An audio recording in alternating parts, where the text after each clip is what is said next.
कोल्हापूर जिल्ह्यात अवैध गर्भपात प्रकरणात मोठी कारवाई करण्यात आली आहे। कदमवाडी परिसरातील प्रतिमा हॉस्पिटलमध्ये सुरू असलेल्या कथित अवैध गर्भपात प्रकरणी पोलिसांनी निवृत्त आरोग्य अधिकारी डॉक्टर चंद्रकांत गायकवाड यांना ताब्यात घेतले। पोलिसांच्या प्राथमिक माहितीनुसार मोठ्या प्रमाणात गर्भपात करण्यात आल्याचा संशय व्यक्त करण्यात आला असून या प्रकरणाचा सखोल तपास सुरू झाला आहे। आमचे प्रतिनिधी शेखर पाटील जोडले जात आहेत। शेखर, खरं तर आरोग्य मंत्र्यांच्या जिल्ह्यातली ही मोठी कारवाई आहे आणि सगळ्यात मोठं धक्कादायक म्हणजे हा आकडा फार मोठा आहे, गंभीर आहे। निवृत्त आरोग्य अधिकारीच या सगळ्या प्रकरणात सापडले आहेत। काय अपडेट? मंत्र्यांच्या जिल्ह्यातला हा प्रकार आहे। आरोग्य मंत्र्यांनी यापूर्वी देखील अशा सगळ्या कारवायांनंतर सगळ्यांच्यावर कडक शिक्षा करण्याचे आदेश देखील दिले होते आणि त्यानुसार आता कारवाई सुरू आहेत। मात्र अशा वारंवार कारवाई घडत असताना आता हा चिंतेचा विषय त्या ठिकाणी आहे।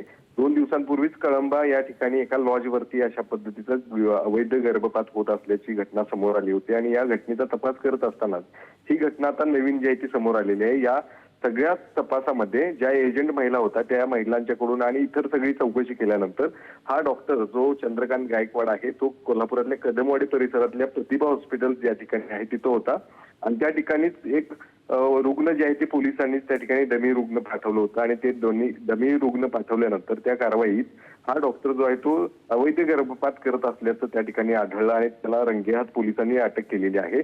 कोल्हापुरातली करवीर पोलीस ठाण्याचे पोलीस निरीक्षक रवींद्र कळमकर यांनी ही सगळी कारवाई केली, त्यांच्या टीमने कारवाई केलेली। त्यामुळे निश्चितच एक मोठी कारवाई आहे।